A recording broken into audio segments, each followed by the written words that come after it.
This is all about, you know what, you need to just try it.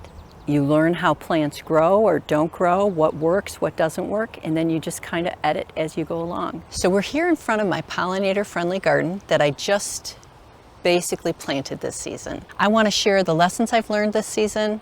I want to talk about my favorite plants that I grew from seed, and a little bit about what I'm going to do next season. So let's go ahead and get started.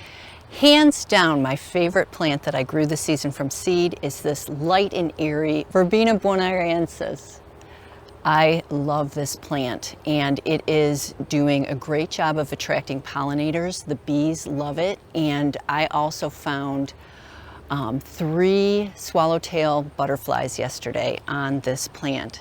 Now you need to be careful because this is considered invasive in Georgia and in Oregon and California. But here in my cold climate, this is not invasive. It will self-seed, but I grow this from seed in the early spring because if I wait for the plants to self-seed, they're a little bit late in the season. So I love how it's so airy, and what I did was I planted it through the yarrow Coronation Gold so that you can see now like the yarrow has turned, it's turning brown. It's kind of done blooming for the season. And so now it's being taken over by this Verbena, which I just think looks fantastic. Now, one of the things that I'm going to do for next season is this huge clump of Coronation Gold that I have, I'm actually going to divide this into a smaller, thinner drift so that once the season is done for this plant, I can have something right alongside of it to take its place. And I'm thinking I'm going to have some drifts of Heliopsis, another of my favorite plants that I grew from seed this year. It's got the greatest common name, Kiss Me Over the Garden Gate. It's got these wonderful pink flowers that droop down. The pollinators love it.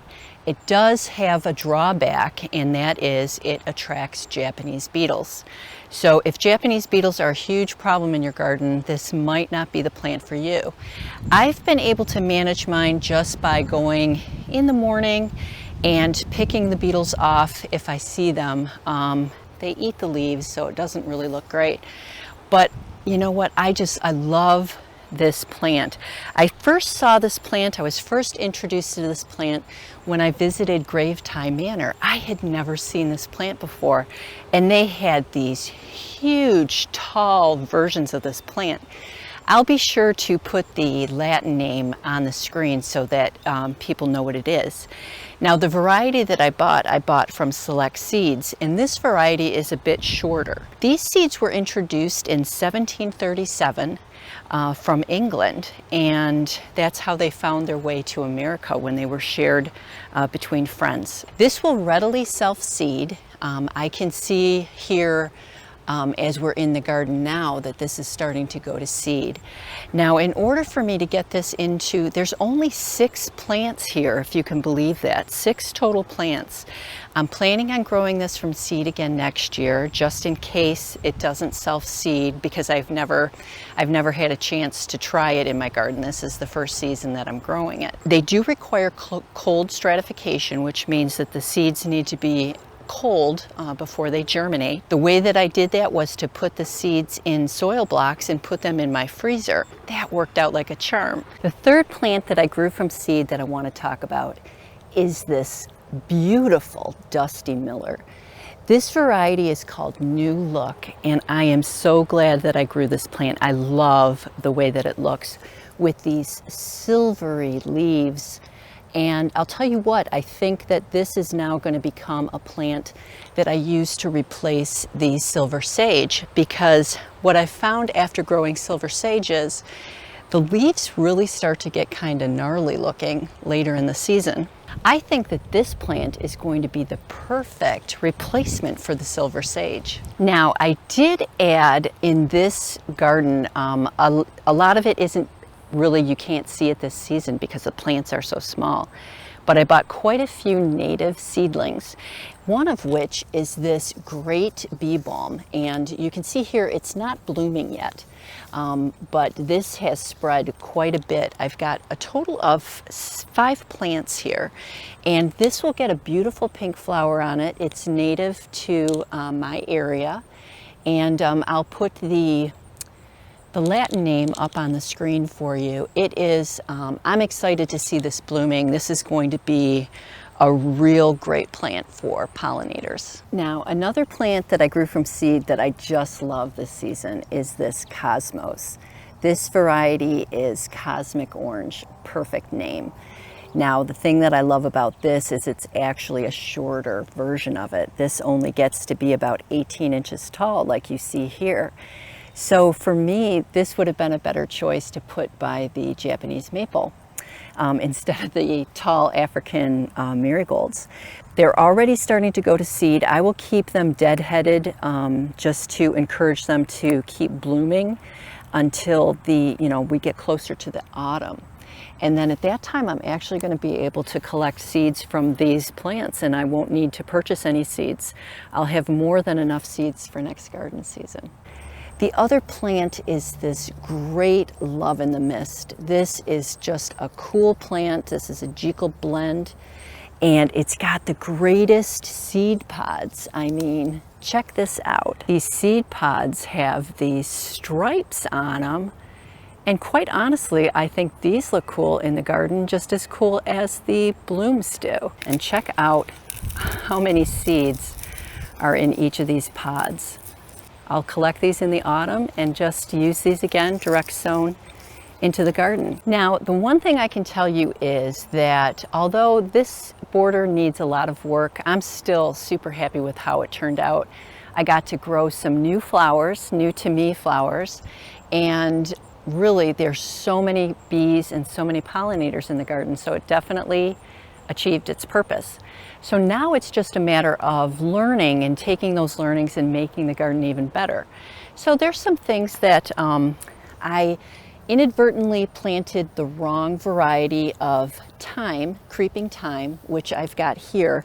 Now this one gets these little pink flowers, but I was hoping actually to have the one that is a little bit deeper pink. So I'm going to try to get a different variety of thyme for next season. But still, the bees love this plant.